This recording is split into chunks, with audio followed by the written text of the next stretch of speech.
Hey guys, welcome into the Wells Tech Garage for this month's training class. Today we're going to be talking about our GTO. We're finally going to be fixing it. I'm going to show you guys some different testing procedures and some tricks, I guess, to perform when you're looking at rich and lean conditions on your vehicle. So, first of all though guys, I do have a lot I want to talk about, so I'm going to jump right into the t-shirt question. That's okay. It's okay. So we're going to jump right into the t-shirt question today, guys. Now, I got something a little bit different this time. So we still have our shirts, like always. You know, Wells Tech shirt, either gray, blue, or black, if you answer the question correctly. But also, new, the Wells Tech hat. Okay, so you can win a Wells Vehicle Electronics hat, just like this, if you answer this question correctly. Now, being that we got something new this time, I wanted to make the question a little bit harder for you guys. And, well, here it is. Technician A says an EGR valve that is stuck open will cause a rich code. Technician B says an EGR valve that is stuck open will cause a lean code. Now, this time it's not going to be a simple Tech A or Tech B. I want to also know why. Why is it doing that? Why is it setting a rich or a lean code? Okay? So go ahead, submit your answers with which technician is correct. And yes, one of them is correct. Submit your answer. Either chat it in here in the chat box or send me an email. Because this one's got a little bit of typing involved and telling me why, I'll give you guys till the end of today to send me out an email with your answer in it, okay? So today, April 6th, anybody who sends me out an email with which one is correct and why can either win a hat or a t-shirt of their choice, okay? So we'll bring up the answer or talk about the answer later on at the end of the class. Alrighty, so let's get to the GTO. Now, the way I want to treat this today, guys, is just like anybody else in the shop. When this vehicle comes in, it came in with a check engine light. So we're going to start at step 1, and we're going to work through it all the way to verification of the repair. Alright, so stick with me, guys, because I'm going to do some tests that you probably already know and do every day. But for the beginner guys out there, the do-it-yourselfer, it's going to be a good lesson for them. And then we're going to get into a little bit more in-depth testing or some things that you might not perform on every situation. So we'll do the tests that are pertinent to this, but then I'm also going to add in some other things. Okay, so let's take a look at our scan tool and see first of all what we have for codes. So I already have it booted up, and I'm going to go into display codes. And let's see what we have here. All powertrain codes, and right away, just like we talked about back in January, this thing is running lean on both banks, bank 1 and on bank 2. Okay, so this is already telling us information that we want to know. It kind of gives us, you know, we have a fork in the road and we got to choose a path here. Are we looking at a single bank problem, maybe I don't know, stuck closed fuel injector, a non-functioning fuel injector, making the entire bank off on just one side? Or are we looking at an entire engine problem, maybe a vacuum problem, a breathing problem, something going on with that? Being that we have a code for both banks, we're going to be looking at the engine in its entirety, right? We're not going to be just looking at a single bank.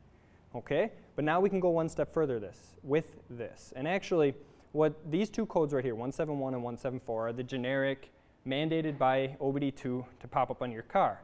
Now, there are some European models out there, and I wish I had some screenshots for you guys, but unfortunately I don't. Keith, Onboard Tech 333, had commented in on one of the videos saying that he'd like me to talk about additive and multiplicative fuel trims. That is a European thing. So if we were to pull codes on this engine right here and it was a European model, you might see some P1000 plus codes in there, and it might say something like fuel system to lean additive or add, or fuel system to rich add, or fuel system to lean mult or multiplicative. What that basically means is the manufacturer has thrown some codes in there to kind of give us a direction to go at our fork in the road. Additive fuel trim failure is a fuel trim failure that is happening at idle or closed throttle. Okay? That is going to be a problem such as a vacuum leak or something like that. Multiplicative failure, or a code for multiplicative fuel trim failure, is going to be something that is going to happen off of idle. So under load, driving down the road, maybe on an on-ramp or something, one thing that comes to mind right away for me is a fueling issue, where you're not able to get enough fuel under load. So something like that could be cause for a multiplicative code. So additive, multiplicative, just kind of narrows down or gives you direction at which path in that fork to take. What we can do, being that this is well, I'll call it a domestic, even though it's Australian, but we'll call it a domestic because it is a Pontiac. We can go into freeze frames, and we'll check our freeze frame records for this engine. Now I'm just going to check one of them just to help save some time here. We're going to have freeze frames for both, bank 1 and bank 2. Let's just grab freeze frames for bank 1, and let's just take a quick peek and see if we can figure out some sort of direction that we want to go here. All right, so we get all this data up here, and sometimes you'll see more, sometimes you'll see less in terms of data. There's only a certain amount of PIDs that are mandated via OBD2 for freeze frame data. Some vehicles you'll see more, some vehicles you'll see less. So what I'm looking at first of all is engine load, throttle position, and RPM. This is telling me right here, 633 RPM, 0 throttle position, engine load 1%. I'm thinking this thing is at about base idle as it can get, right? So our field trims right now, short-term bank 1, positive 20. Short-term bank 2, positive 25. Long terms on both banks, positive 25. So what is this telling us? This is telling us our engine is running completely stupid lean, right? It's to the point where it's maxed out the long terms and it's still adding on the short terms. The short terms aren't even able to make this thing happy yet. So what does lean mean? Lean is excessive oxygen going past our oxygen sensor. Now that could be because of a lack of fuel. That could be because of a lot of other things. Remember, rich is a lack of oxygen past the oxygen sensor. Lean is excessive oxygen past that oxygen sensor. So right now, our O2 sensors are probably pegging pretty low. I don't think we have O2 sensors in here.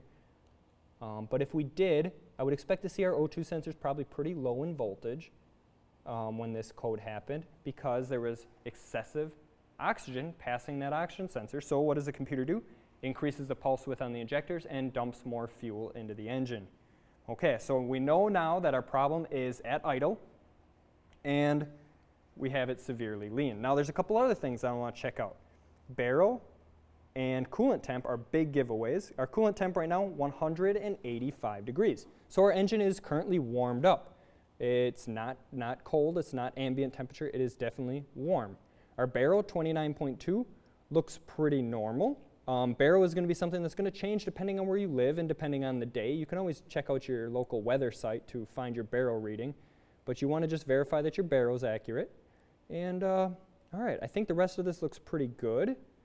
Yeah, so now at this point, I'm starting to think already in my head of which direction I want to go. And from experience, looking at these freeze frame information here, I am going to pursue a vacuum leak, because to me, that's probably what's going on with this thing. Now, we could have other things happening, that's true, but from experience, from looking at this, I would be first of all chasing a vacuum leak. Now, there's multiple ways to go after a vacuum leak. Well, actually, let's back this up 1 second quick. I do have the scan tool already hooked up and the key on, so why don't we just look at current data quickly and make sure that our current data is accurate. It looked okay inside of our freeze frame there, but just let's make sure that our current data is accurate, because remember, fuel trims are not there's not a fuel trim sensor. Remember, it's all calculated. So if you have one of those sensors that's being used in the calculation and it's skewed, it could set your fuel trim issues. Now, it didn't look that way in freeze frames, and I don't think it's going to look this way in live data.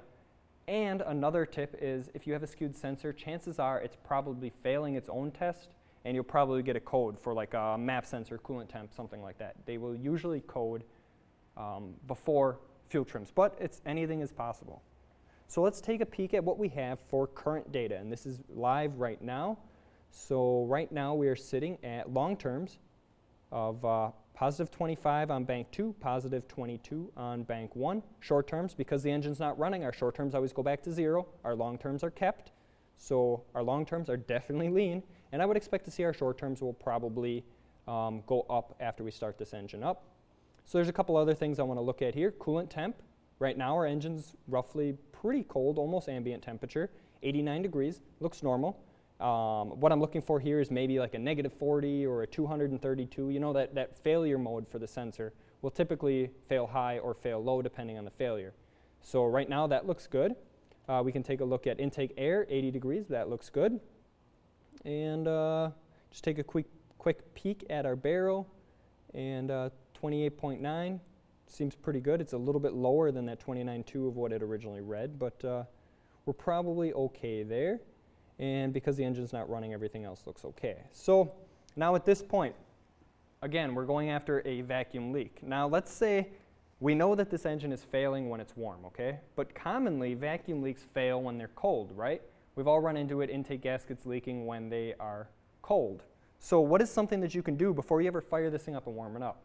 Because remember, when you warm up an engine, metal expands. You could seal up that gap that might be in there. You could seal that up by the metal expanding and get rid of your vacuum leak. Now, that's not the case on our GTO because it's got a pretty nasty vacuum leak, but on a vehicle that's potentially borderline, you might see in your freeze frames that coolant temp is, I don't know, 100 degrees and it's failing. And then you bring it into the shop and it's warm, the customer just drove it in and it's not failing right now. What can you do at that point? Well, you could let the engine cool down and you could smoke test the intake manifold and the entire system. Remember, we're looking for vacuum leaks. We're looking for some sort of unmetered air entering into our engine here that is after the mass airflow sensor. So if we take a peek here, we can see our system. And remember, this is an entirely closed system. Our mass airflow is right here, okay? So anything from this point till it gets into the cylinder needs to be sealed up, right? Because the mass airflow monitors that air flowing through into the engine. If there's air entering into this engine from anywhere else after this sensor, we're going to have a vacuum problem, a vacuum leak. So what can you do? You can get out your old smoke machine and you can plug it into one of the vacuum ports on the intake manifold. So that's what I'm going to do. I just got a little nipple on the end of this thing. I'm going to pull one of the big vacuum hoses off the side of the intake right here. Try not to drop it. And I'm just going to plug this guy in right away. There we go. So she's plugged in. And we'll turn it on. And now this is a high flow unit. This thing is able to pump out quite a decent amount of pressure. It's not an evap smoke machine. You could do this with an evap smoke machine. It only puts out 1 PSI, 1.5 PSI, something like that. So it's harder to find. This thing's putting out, currently we're pumping about, what is that, about 8 PSI into this intake manifold right now of pressure of smoke. So what we're looking for is this smoke to start coming out somewhere. Obviously the smoke machine needs to warm up, get that smoke pumping out. But eventually here we're going to see smoke coming out of our air box over here because I didn't seal anything up on this end. If we were to look at this thing right now, we would want to seal up our throttle and air intake snorkel right here. So right here is where our mass airflow is. We would want to seal this off right here and put like a plastic bag or something right in here to not allow the smoke to exit out of our air box because it's always going to flow past the throttle body through here and out into our air box. Now fortunately this thing's leaking bad enough that I can show you guys without having to go through that step. But if it's a very small leak, you'd want to put like a plastic bag in here, put this back over it, tighten the clamp down and seal off this side of it. And then from there, you start looking for the leak, okay? So I got my flashlight here, and let's see if we can find a leak. So what I'm going to do now is I'm going to start looking for any smoke trails along the mating surface of the intake manifold and the cylinder head, right between there. We'll go down bank 1 here on the driver's side, and I'm not seeing anything. Let's go over to bank 2, start at the front, and again, we're looking between the cylinder, move my flashlight, the cylinder head and the mating surface of the plastic intake, and there I can see some smoke. So I'm not sure if you guys can see this yet, if it's dense enough smoke yet. Might be kind of hard to see. Maybe. Let's see if I can watch it with you guys and see what we got here. Oh, yeah, I can see it. So I hope you guys can see it. It's coming out right here. Look right in front of my finger there. You can see that there's a little puffs of smoke coming out of there, right? You can see how it's kind of fluttering past there. That is smoke leaking out of this intake manifold. So there's definitely a leak. And our leak is big enough on here that it is actually coming out very, very rapidly, considering we haven't plugged off our air box yet. Okay, so at this point, if you're a technician in the shop, I'm putting intake gaskets in this thing. or an intake manifold, because it's either one of two things. The intake gaskets have failed, or the surface has warped and I guess caused the intake gaskets to fail. Okay, so now we will get to that. I am going to pull this, Fritz is going to help me pull this intake manifold off in just a few minutes, but there's a couple other tests that I want to perform before we get there so that you guys can be looking at other problems on your car if it wasn't as simple as putting a smoke machine on it. They're not all this easy, okay? So why don't we go ahead and let's use some propane. Let's enrich in this thing and give her some gas and see if we can get some changes on our fuel trims. Fritz, you want to come on out and I'll have you fire this thing up here in a sec. Actually, what I'll have you do is, yeah, I'll have you fire it up and then I'll have you run some propane along this. So what we got here is just a tank of propane and a hose. And what we're going to do is we're going to run it along the intake manifold, right where that smoke was leaking. We're going to run it right along there and try to get the fuel trims to change, try to get our oxygen sensors to change. So first of all, I'm going to get the scan tool set up, get that all where I want it. So now we're on live data, key is still on. So I'm going to go and I'm going to make a custom graph. So I only want to look at a few things here. So what I want to look at, let's look at bank 2 sensor 1 and bank 1 sensor 1. So we're looking at our oxygen sensors. Let's look at all 4 of our fuel trims as well. So we got long-term, short-term, and long-term and short-term. And I think that's probably enough. We can, let's just throw RPM in there too, just so we know where we're at for RPM. Bring it up into graph view. There we go. Now it's going to get loud when this thing's fired up. It unfortunately doesn't have any mufflers on it, so I'll try to talk louder over the car. But let's see what this thing looks like. Go ahead, Fritz. All right. So that's some great American power right there, right? 5.7 liters of race car. All right, so I want this thing to go into closed loop first. And actually, it would probably be a good idea if we included in our custom graph the loop status. So open closed loop, I'm going to go ahead and graph it again. And what we're looking at now is open or closed loop, and we're going to monitor our oxygen sensors and our fuel trims, okay? So ready? Nope, just hang on a second here. We're going to wait for this thing to kind of start correcting. So you can see already our short terms are starting to go up, just like I thought they would. They're going to increase because we have a vacuum leak. And actually, let's plug this hose back in. So you want to just take that down for a second. So I did leave the hose off that was on our smoke test. So let's plug that back in and see if we can get this thing to run a little better. There we go. Okay. So now you can see we got a good old pyramid on our graph here. We were leaking really bad when I had that hose off, and now it's starting to come back down. Our RPM changed, and we're still in open loop, so hopefully this thing will eventually enter into closed loop. Any minute now. Our oxygen sensors have started responding. We're seeing them switch back and forth just like they're supposed to.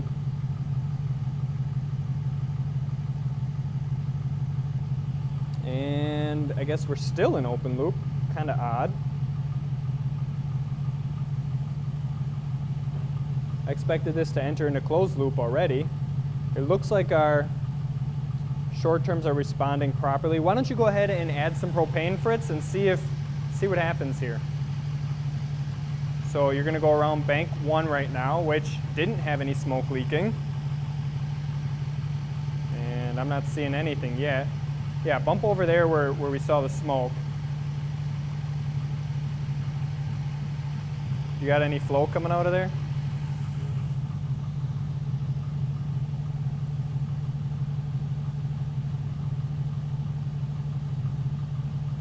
So our sensor should peg rich, and we should go negative. Maybe it's not flowing any propane yet? You feel it?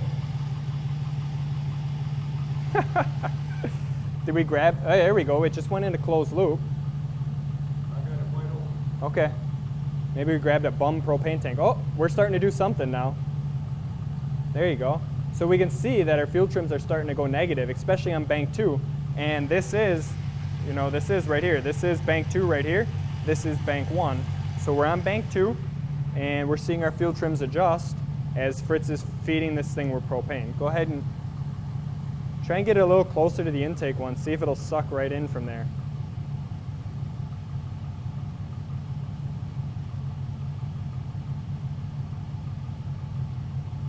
There we go, so it's starting to tick down negative again. All right, you can go ahead and shut that off. If you don't have a can of propane or something like that, you could always use a good old can of brake clean. All you're trying to do is add fuel at this point. Now, be very, very careful when you're adding brake clean. Again, we talked about this in a different class. You don't want this near any sort of ignition source, so let's add a little bit of this and watch on the scan tool, see what happens. Go ahead and bring that up. There we go. Let's spray some in here. You can hear a little bit of change in the motor, and there we go. We got bank 2 running rich, so the short terms are going negative. Okay, I think you can go ahead and shut it off. But first, let me just pull this fuel pump fuse. Actually, you know what? No, we'll leave it on. Go ahead and shut the car off. And I'm getting ahead of myself here. Okay, so now hopefully you guys can hear me decently again. So now, that would be, again, just another way to find our vacuum leak. Our intake gaskets are leaking on this thing. We know that at this point. But let's say this problem occurred under load. Let's say we had an issue under load. Our engine leaned out, wide open throttle getting on an on-ramp. The thing would lean out and run like crap. Well, that could be because of a lack of fuel. So unfortunately, this engine does not have a fuel rail pressure sensor. It's got, like newer vehicles, most of them run fuel rail pressure sensors now. This one does not, so you got to get out the good old manual gauge and check your fuel pressure and verify that it is accurate. So I'm going to go ahead. This one, though it might not have a fuel pressure gauge, it does give us a really nice port to hook up to. So right here on the end of the fuel rail, we're just going to thread this guy in here, hopefully not make a mess, and hopefully not cross-thread this. There we go. Thread it down tight. All right. So now, Fritz, I'm just going to have you cycle the key a couple times because I just took the prime out of the system. So go ahead and cycle it a few times, and we should see our gauge spike right up. Okay, there we go. You can leave it on. And make sure you guys can see it. Key on, engine off. We're at, what is that, about 56, 57 PSI of fuel pressure, maybe 58. All right, so that looks good. Go ahead and turn the key off, Fritz. And now we should expect to see this maintain fuel pressure, right? Fuel is supposed to stay in the rail after the key is shut off. And it looks pretty good. Now, if this wasn't maintaining fuel pressure, if this car came in for, let's say, a rich concern, I would do this test because you could watch for the injectors to be leaking, right? So rich concern, maybe you have an injector stuck open, maybe the pinto's stuck, there's a piece of something in there, dirt or something causing it to get stuck. As soon as that key is turned on and then back off, your pressure on your gauge would drop, right? Because it's leaking down into the cylinder. Either, well, one of two directions, either into the cylinder or the check valve in the fuel pump is bad and it's leaking back into the tank. But if you're running into a rich concern, verify fuel pressure and verify that it is not leaking down, okay? So let's fire it up now and see, just for spec guys, fuel pressure on this thing is 55 to 64 PSI. Let's go ahead and fire it up and make sure that our fuel pressure is good to go here when it's running. I'll hold this up in the camera again so you guys can see it. There we go. So you can see we're, what is that, about 61, 62 PSI. Looks pretty good. Give it a little gas. And as you can tell, it's got that nice raspy straight pipe sound, but our fuel pressure was pretty steady. Go ahead, give it one more time. All right, that looks good. You can go ahead and shut it down. So what we want to do here, and now guys, by no means is this the best way to check for fuel volume, but we're trying to verify that the fuel pump is able to keep up when the engine is asking for more fuel demand, right? Engine RPM goes up, we need more fuel. So by revving it up like that, we're able to watch that the fuel pump is able to put out enough volume and maintain that pressure where it's supposed to be. If you saw that dip off, maybe 40, 45 PSI, you might have a plugged fuel filter, or the pump is starting to go bad. The best way to do this would be driving down the road, open the thing up, maybe wide open throttle, make sure the fuel pump can keep up. Now, unfortunately, we're not on a dyno. I can't take you guys down the road with me yet. Maybe someday when technology advances, I can stream live from the road. But as of right now, this is all I can do for you guys. But at this point, I'm not looking at fuel being an issue on this engine. We're in spec. It seems to be in spec when it's revved up. But again, checking under load would be the best way to verify that the fuel pump's able to keep up. If you're questioning the fuel pump then at that point, you could go ahead, throw a scope on it and measure the fuel pump with the scope. Now, I'm not going to get into that today because I want to save that for another class when we do some fuel pump diagnostics down the road. So fuel, good to go, right? You check pressure, you check volume, you're good to go. But there's one thing that a lot of people tend to forget, and that is fuel quality or fuel content or ethanol content in the fuel. It's something that's pretty commonly overlooked, but something that we see pretty often acting up and causing issues on our vehicles nowadays. Because when you go to the pump now, you got how many freaking different choices? 85, E85, 87, 89, 91, 93, diesel, no ethanol, added ethanol. You know, there's so many different choices there. It's not too hard to pick the wrong one. So why don't we go ahead and check out our fuel content on this engine.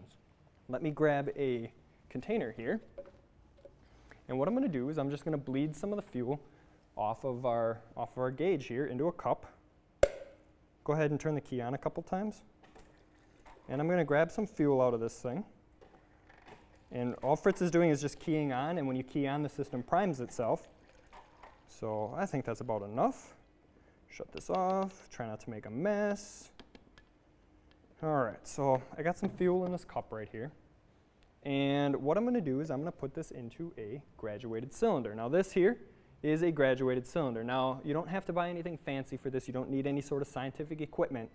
Graduated cylinder just means that you need to have something with equivalent lines on it, okay? Something that you can measure with. Now, what you want to do is you want to take any sort of container that you have that is acceptable to put gas in, and you want to put 12 lines on it, 12 equally spaced lines on it, okay? So what I'm going to do is I'm going to dump fuel in this thing until it's up to the 10th line. On this, it is 100 milliliters of fuel. So I'm going to go ahead and dump this in. And I'm sorry, guys, that you can't see this, but it was better that I do this like this than spill gas all over the place trying to show me dumping fuel on camera. Okay. There we go. So now I have 100 milliliters of fuel in this glass right here. You guys should be able to see that now if the camera's working. There we go. So this is the one I just filled up. This here and this here are, we'll get to them in a second, but here we got 100 milliliters of fuel in here, okay? And you can see somewhere here's my black line, there we go. 100 milliliters of fuel. So now what we want to do is we want to add some water to this, okay? Oh, there goes our CO monitor. You might hear the fan kick in here, guys. So what I have here is just a thing of water. I put some blue food coloring in it so that you guys can see it easier. But what I'm going to do is I'm going to add 20 milliliters or 2 of those tick marks worth of water to this. And we'll dump it in here and make sure that I, again, try not to spill all over.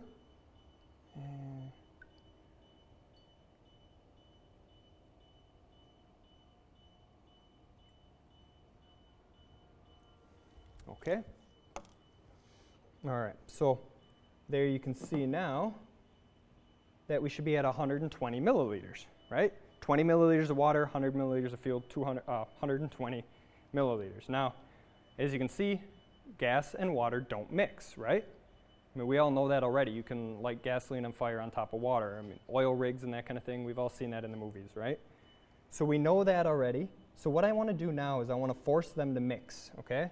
So I'm going to take and put a cap over this, and I'm going to shake this. You could stir it, do whatever you want, but I just want to get everything mixed together here without making too much of a mess. All right, get that all mixed together, and this will build pressure when you mix this, so be careful if you have a perfect seal. And we'll set this back down. Now, the reason why there's going to be some change here, maybe, is because ethanol in fuel is alcohol, and alcohol absorbs water. So if we have, let's say, 10% ethanol in this fuel that we're testing right now, I would then expect to see probably about 30 milliliters of water and only 90 milliliters now of fuel, because that ethanol content was pulled out of the fuel and is now part of the water. So let's take a look and see if it started to separate out a little bit. Let's see what we got. All right. And well, look at that. It is at almost 30 milliliters worth of fuel. Now, that's interesting because this is premium gas in this engine. Now, premium is supposed to be no ethanol, at least in most of the areas around here it's no ethanol, but apparently, pulling this out, there is ethanol in this fuel. If we look at it again, you can see, here, let me grab a little pointer so you guys can follow me here. So 100 milliliters, 120, and down at the bottom here, might be hard to see, but this line right here where this blue is 30 milliliters. So right now, this is about 10% ethanol in this fuel, which is pretty common for base 87 octane that you pull out of the pump. So for whatever reason, this thing is not running premium fuel in it, or it's premium fuel with ethanol in it, okay? So let's take and do this one now. So this here, right here, is 87 octane pump gas that I just pulled out this morning out of the pump, and in the time that I've been talking now, it's actually evaporated 10 milliliters. So it's going to throw our math off a little bit here, but I'm going to go ahead and dump some in. And now, guys, there is no, I don't know, I mean, if you're really trying to figure things out and really try and nail down 10% ethanol versus 20% versus 15, you want to be very accurate with this. But at this point, what I'm trying to check, is there any ethanol content? Is it about 10% or is it E85? Now, I don't know that you need to be, unless you're a scientist, completely accurate with this, because what we want to do is just verify that it's not E85 pretty much. Okay, so I shook this one up and it will settle in just a few seconds, and we'll see what that looks like. And we're starting to see it settle out. Go ahead and go to that camera. Now, I did lose a little bit when I was shaking that. And again, we're right around that 30 milliliters mark. I did put in 20 milliliters of water. I filled it up to that 110 mark. So we're still sitting right around 10% ethanol in this 87 octane pump gas that I pulled out this morning, which makes sense. The sticker on the pump said up to 10% ethanol. Okay, now this kind of clear, not really looking like gas liquid, this is E85. So what I'm going to try to do here, guys, is I'm going to bump this one over here. I'm going to show you guys, as I dump the water in here, what this actually looks like. So let's go to that camera, and I'm going to try to just watch. This is going to be hard to do. I'm going to dump this in here and try to get it right at that 120 mark. Probably right about there, huh? A little bit more. But look at the difference already, guys. I'm not even shaking and stirring this thing yet. Look what we got here. So that's about 120 or so. So you can see, look how cloudy that is. Look at how milky it looks, how faded the blue is. And that's because at 85% ethanol, that is absorbing into that water, spreading the food coloring around inside of there, and mixing together. Now, I'm not even going to stir this one. Let's just watch it settle. And you'll see right near the top, a line starting to form right about there. You can see our line. So we have some actual real gas inside of this thing sitting on top of our ethanol content, okay? So that is a simple, easy way to check out your ethanol content inside of your fuel without any sort of special tools or kits that you got to buy. I mean, I went to Walmart and picked these up for under $2 a piece. So that is an easy way to check for ethanol, and I mean, if you're thinking that there's ethanol in it, it'll definitely change the way the thing runs. Okay? So that's fuel. We nailed out pressure, volume, and ethanol content. Let's go to something a little bit more abstract of a test, I guess. This is not something that you're always going to be performing, but I think something that's vital for you guys to know. So first of all, I'm going to go ahead and grab our gauge off of here, get this out of the way. Now, Fritz, can I have you, I'm going to have you fire this thing up, and I'm going to disable fuel on here now. Go ahead, fire it up. I'm going to pull the fuel pump fuse. All right, good to go. So our fuel pump fuse is currently out. It sounds like our battery's getting kind of weak. You want to run around to that side and turn the charger up? The battery's getting kind of weak on here because the key has been on for so long. But okay, so now what I want to do is I want to do cranking compression. And this doesn't sound like something that you would do very often for a lean condition or a rich condition for that matter, but it's something that you should know how to do because there's going to be times when you're going to need it. Timing being off, variable cam timing motor, actuators, or phasers getting stuck on the motor, 454. Perfect example, you have one bank that's off, right? So you have one bank that's less compression, that would cause the engine to either run rich or lean, or more compression, depending on how it's failed, will cause it to run rich or lean. So you can verify that really quickly with a cranking compression test. So what we're going to do is we're going to grab an amp clamp, and just got this is a 2000 amp clamp because I want to be able to, I could see the peak of the starter draw with this if I want. But all I want to do is I want to take this and stick it right around our positive battery cable. All right, go ahead. There we go. Around the positive cable. Get it out of the way of everything. Make sure I don't chew it up with the belt or something like that. And I'll hook it into our scope. All right. And then, so we got an amp clamp around the cable. That's going to tell us the starter's draw. Starter's always going to draw more as the cylinder comes up on compression, right? We're going to see peaks and valleys in this thing as each of the 8 cylinders comes up on compression. Alrighty, let's add in a trigger now. Now we want to know where we're at on the engine so that if we do have a problem, we'll be able to see it. So I have cylinder 1 right here is already back probed on the ignition coil control circuit from the PCM. And I didn't even grab a wiring diagram for this, I just picked out the odd colored wire. You know, ignition coils are commonly fed power on a common circuit, so I pick out the odd colored wire, and typically that'll be your control side. So hook the lead up to battery ground, hook it into our circuit here, make sure we're out of the way of our belt again, and hook that up. Okay, so as you can see up on the screen there, we have the amp clamp around our starter cable, positive battery cable, and our trigger is on cylinder 1. So, all right, up on the screen here, I have the lab scope. You can see right here. So blue is going to be signal 1. That is going to be our trigger point, or our cylinder 1 ignition coil. Red is going to be our cranking amperage. I have it set up here 10 volts DC for the ignition circuit, and negative 200 to 500 amp input range for our clamp. All right, let's take a look at what this looks like. So go ahead and crank it over, Fritz.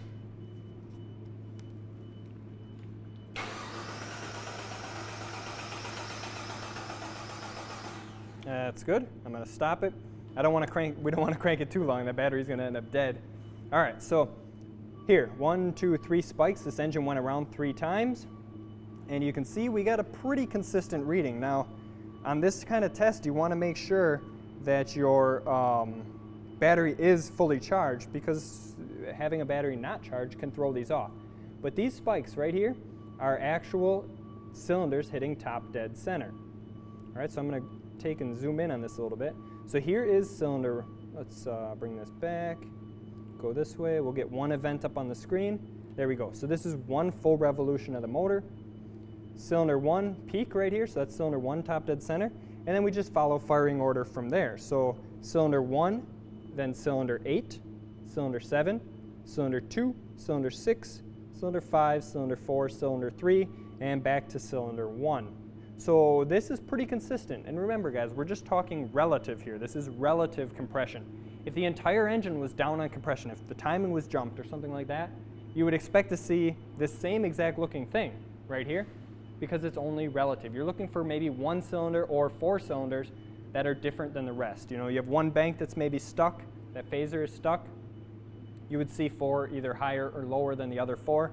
Or if you have a valve issue on one cylinder, you would see that here as a lesser hump, or maybe even just a valley there, as it's not causing the starter to draw extra current as that comes up on compression.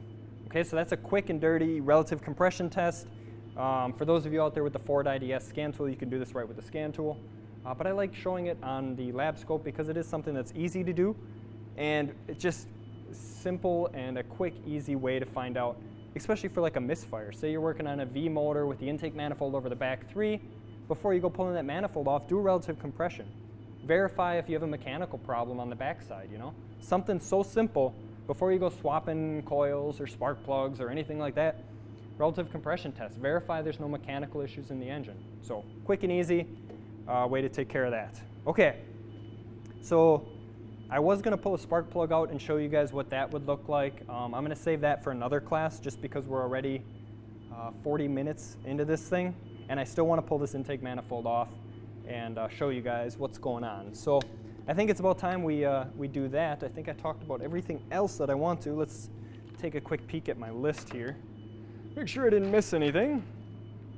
That looks good. Mass airflow, map sensor kind of things. We're going to be talking about that next class. Now guys, I did lie to you a little bit in the Tech Connect episode. I said that we were going to have a Chevy Colorado in the shop today. Well, after finalizing the classes and figuring out what we all want to talk about, realized that this is going to be a lot longer than I had anticipated, so we're going to do the Colorado next week. We're going to talk about an exact opposite problem, I guess. This was a lean problem at idle. That Colorado is going to be a lean problem under load. So we're going to talk about all of that stuff next class. This class, we're just going to be focused on the GTO. So we'll talk about all that next in May.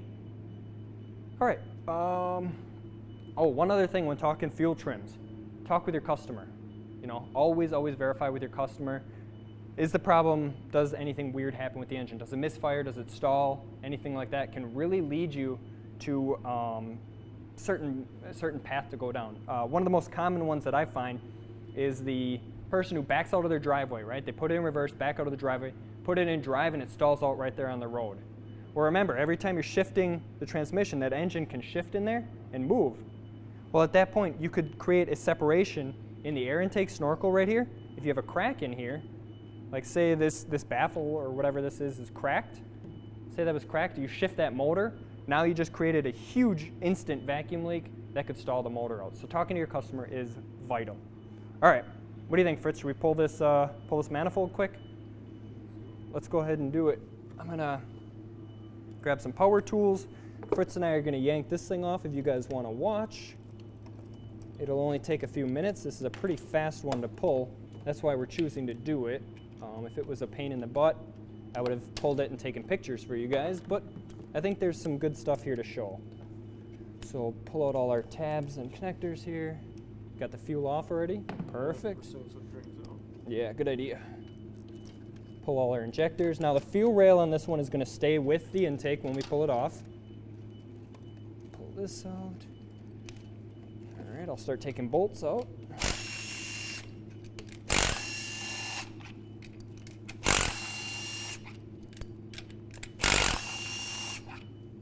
Am I going to get this one? Nope.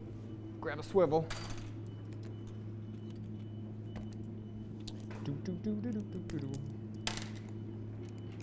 Don't need to go stripping bolts out, right?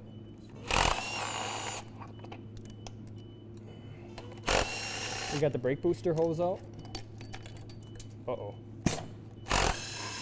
I just dropped one.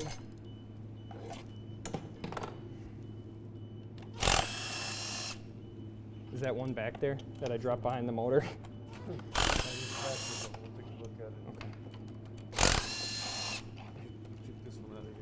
All right, there's all our bolts. I think they're all out. I saw the intake move.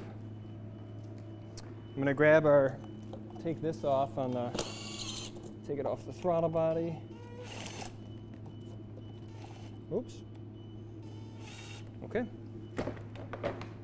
That's off the throttle body. Pull these connectors. Hey, our CO went off. That's good. Yeah, actually we'll leave these connected. That's off.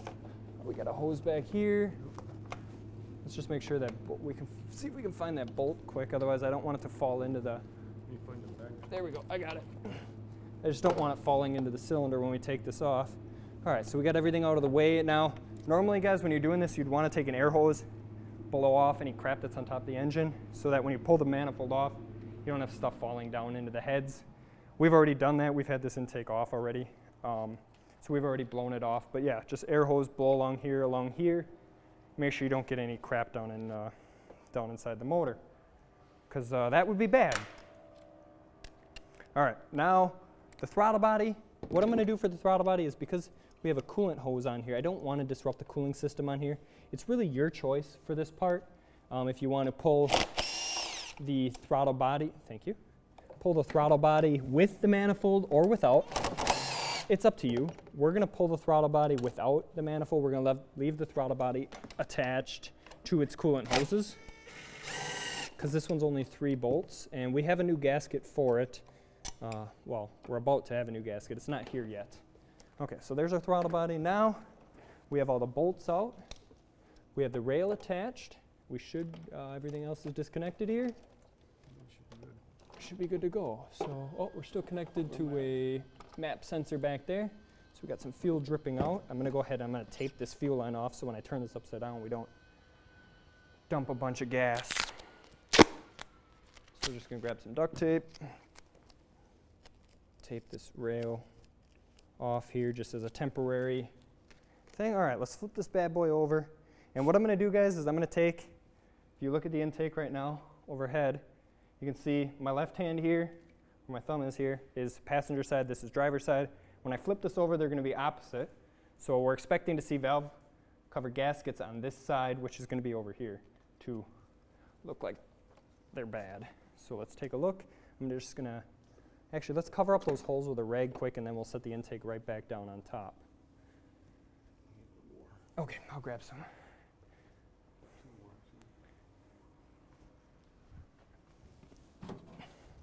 Now, I don't recommend using your Wells Tech t-shirt for this. Use rags. All right, so I'm going to set this right back down here so that you guys can see what we have going on. All right, so there is our manifold upside down. And right away, I noticed this. Let me grab a pick here so I can point. Right here. You guys can see that, right? Right there is a chunk missing, and right there is a chunk missing. Right here, you can kind of, I don't know if you guys can see that. It's kind of hard to see, but this thing doesn't fit in here anymore, really, right? It looks like it's soaked up something, and it's just not sealing anymore. This side too. Look at this one. It's not down where it belongs anymore. Like the gasket is too big, and this happens when you have oil leaks, gas leaks, anything that's going to get into that rubber and make it expand. Now, when we pulled this intake manifold off originally, not on camera, our gaskets were not this bad, okay? I did have to exaggerate the problem slightly in order for our smoke to come out of there so you guys could see it on camera. I could see it originally just with the naked eye. There's just some real small little whiffs of smoke coming out. On camera, everything is a little bit harder to see, so I did have to exaggerate those gaskets a little bit so you guys could see it. But basically, we have bad intake gaskets here. So it's let's swap them out and throw some new ones in. So I suppose I didn't give you a pick for your side, did I? No, you left mine with t-shirt. Okay. In fact, I'm actually going to pull this out of the way so that you can clean up the cylinder heads while I'm putting in the new gaskets. Got it? All right. And that's our brake booster hose. We'll get that out of the way. I'll let you wipe those down. All right, so we got some new gaskets here, guys. Just brand new gaskets right out of the box. Can I get one of those rags? I'm going to wipe down our surface here. I'm going to make sure it's nice and clean and dry before I put in our new gaskets. If there's a lot of crud in here, you'd want to clean that out. Maybe clean out the ports, but this one's pretty clean. So I'm just going to start throwing in our new gaskets. And they got a little, I don't know if you guys can see this, maybe. They got a little orientation tab on the gasket. So you just want to make sure that that is in the right spot when you're putting these in. How's that? How do those heads look on there, Fritz? They look pretty good. Yeah, they're not too bad. Alrighty. How's that going? I got almost one bank done already. We're good to go. All right, nice and clean and dry. Yep. All right, I'll finish up this other bank, and then I think we'll be ready to put this back on, right? Yep. And now, I would be putting a throttle body gasket in this right now, but we don't have it in our hands quite yet, so we are going to just be reusing the throttle body gasket at this moment. But for the afternoon class, you'll see that I changed that out when we put this back together. All right. Also, the new gasket set came with new foam pieces here that sit over on top of the knock sensors, or over this part here. By the knock sensors, I do have new foam for these as well, but I'm not going to put that on until the second class this afternoon, so that I don't wreck them because they are just stuck on. Okay, so we got everything out of our way here. All of our hoses and connectors are out of the way. Let's throw this thing back in, and hopefully don't get anything stuck between the intake and the cylinder heads. All right, that sits down pretty nice. Feels good. And what I'm doing here, guys, is I'm making sure that it doesn't rock back and forth like there's something stuck underneath it. Set our bolts in here. All right. And I must have set some on the table here. Yep, there we go. You want to put these on first before you... Yeah, that's a good idea. Because I did take it off in that order. I'm missing one here. What am I? 1, 2, 3, 4. Oh, right there. Oh, there was a bracket that goes on that one too. Yep. Perfect. Okay, and let's put the throttle body ones in. And again, I would put a gasket in here if we had it in our hand at this moment, but we don't. It'll be going on the next one that we do this afternoon. It's always a good idea to be replacing gaskets when you take them apart, just so you don't end up with vacuum leaks down the road, you know? Fix a problem, create another problem. We don't want that to happen. So I'll go ahead and get these all started. I am going to have to lift this thing up a hair to get those bolts tight on the throttle body. And now I'm just going to run them in until they touch.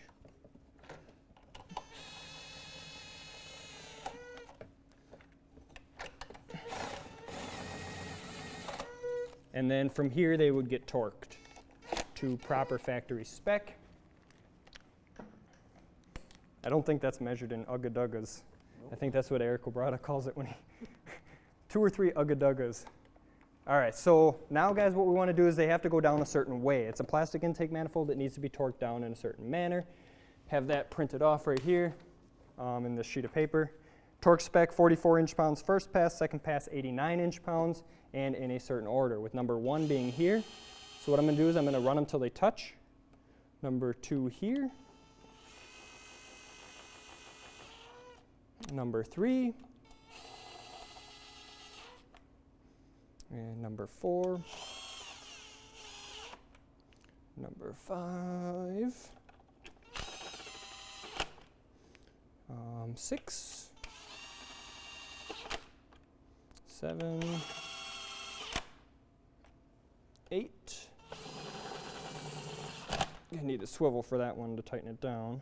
9. Or maybe the torque wrench will get in there. And 10.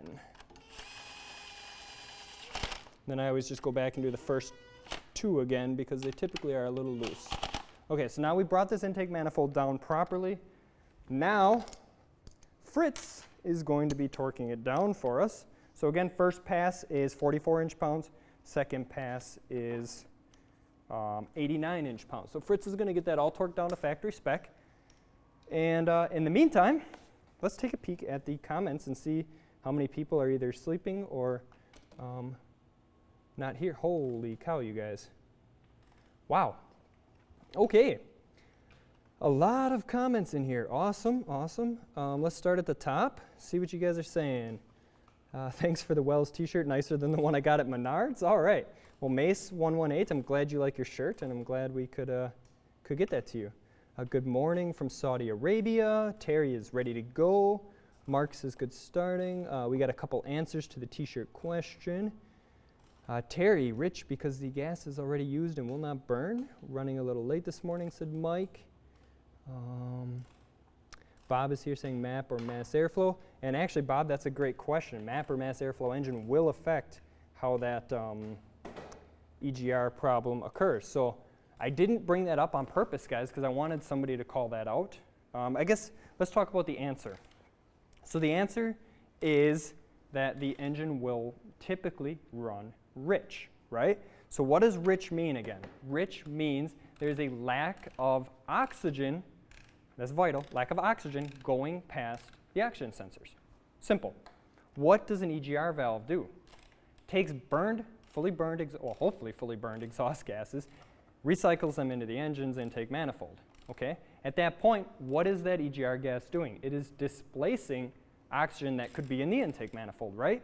So now your mixture is now diluted with EGR gas, meaning there's less room for oxygen inside of your mixture, meaning that your system will run rich. Lack of oxygen past the oxygen sensor because it's being diluted by a mixture of EGR which has no oxygen or very, very, very, very little oxygen in it. Now, the question about mass airflow map sensor. A map sensor engine will take this problem. Uh-oh, did it just reset? Yeah. It does that sometimes. A map sensor engine will take this problem and just compound on top of it. It'll see a leaking, stuck open EGR valve, and it'll see a dip in engine vacuum, thinking that it's under throttle at that point, and it'll increase fuel even more. So not only is it going to run rich because the engine is being flooded with EGR gas, but now it's actually being flooded with fuel as well on a speed density style system. A mass airflow style system can probably handle a stuck open EGR even better. And don't forget that most modern EGRs do have position sensors in them, so they would most likely set a code at that point and could potentially not even set a rich or lean condition. So guys, I want your answers, and if you have good reasoning behind it, I'd be happy to send you a t-shirt or a hat. Again, bring up my email address on the screen for me, please. T-shirt or hat, shirt size, mailing address, and the color that you want. We only have black hats, and they're only in one size, but for the t-shirt, if you'd like one of those, send me out an email. It shut off again, didn't it? Oh, okay. All right. So that's all good to go. Let's look at these comments a little bit more. Looks like Keith is here. Onboard Tech 333 actions should be mostly burnt in the combustion process. Exactly. All right, everybody's saying hi to each other. Because a rich condition, it looks like a lot of you guys know.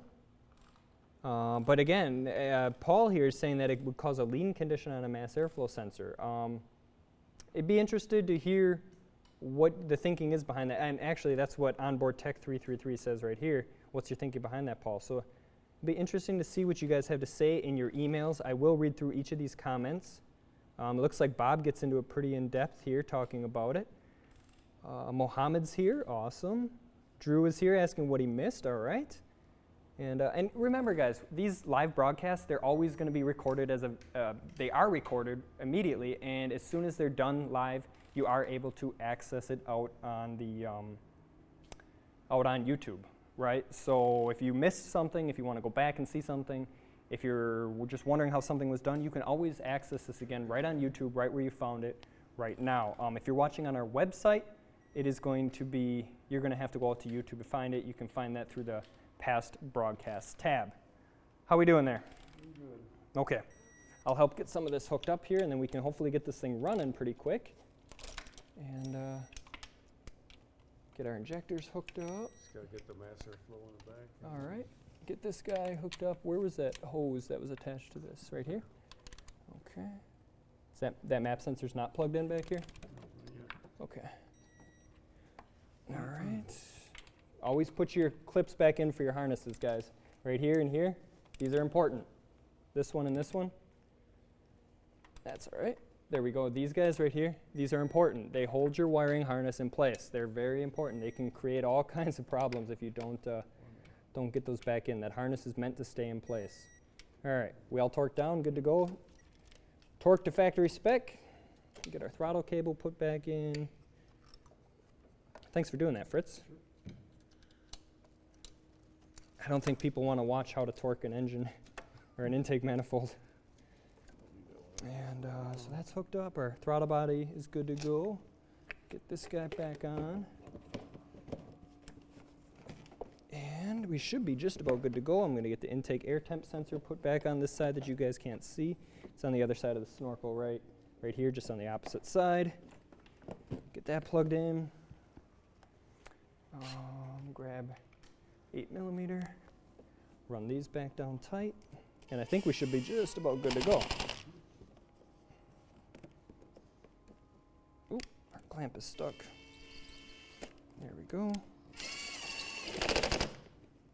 All right, and now at this point I would go over every bolt and just make sure like this stuff is all tight with a 1/4 inch ratchet or something like that. Injectors are all plugged in, purge is back on, plugged in, our hoses are good to go. I think we're just about ready to fire this thing up. Brake booster hose is back on. All right. One more thing. Now, at this point, you want to just turn the key on, Fritz, for me? That'd be great. I'm going to get this out of the way. All right, so key on right now, guys. Let's look at those fuel trims again. Now, we have one of two options here. Maybe. Are we still plugged in? Is the key all the way on? I got no communication. Okay. There we go. All right, so now we can see, because our key is just on right now, long term's 22 and 15, short term's 0, because our short terms always go back to 0. Now you have one of two options to do here, guys. You could clear the codes, reset the field trims, fire this thing up and see if it runs perfect. Or what I prefer to do is fire it up as it was running before and watch the computer correct, and hopefully eventually, if everything's fixed properly here, fingers crossed, if everything's fixed properly, it will go right back to where it is right where it's supposed to, back under that plus or minus 10. All right, I'm going to grab the fuel pump fuse, throw this one back in. You want to go ahead and prime the fuel system. Get the rail back full of fuel. And I think we should be just about good to go. All right, let me go ahead and fire it up and I'll get the scan tool loaded. All right, bring up the scan tool as soon as it loads here. And there we go.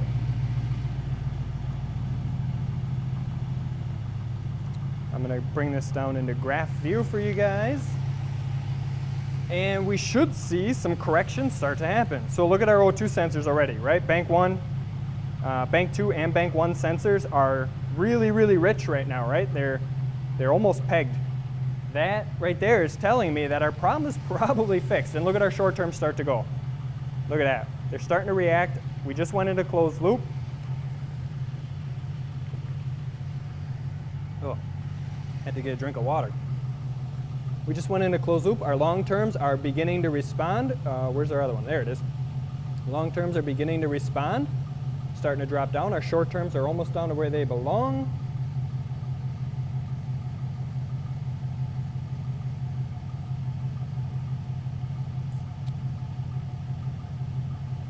Our short terms are still negative. Remember, guys, the whole goal of short-term fuel trims are to bring those long terms to their happy point. Now, what I would do at this point is I would take this thing out and drive it and see how it reacts, clear the codes, and should be good to go. Our long terms are still pretty high here. I would like to see these come down a little further. At this point, I clear codes and drive it and make sure we're good to go. But significant improvement over before. I don't think there's anything else wrong with this engine, but if I do find something else wrong with it, I'll let you guys know in the next class. But as of right now, I think we're good to go. So you can go ahead and shut it off. I think that is probably going to be about it for today, guys. I do have something very important to bring up here at the end that I've been waiting all class to talk about.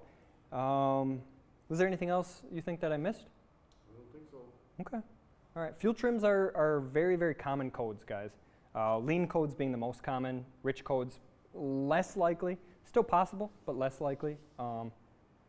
There's a lot of different paths, a lot of different situations that could cause lean or rich concerns. It's all about getting information, knowing what you're looking at, and then picking a path to go. You know, do you take the left path or the right path?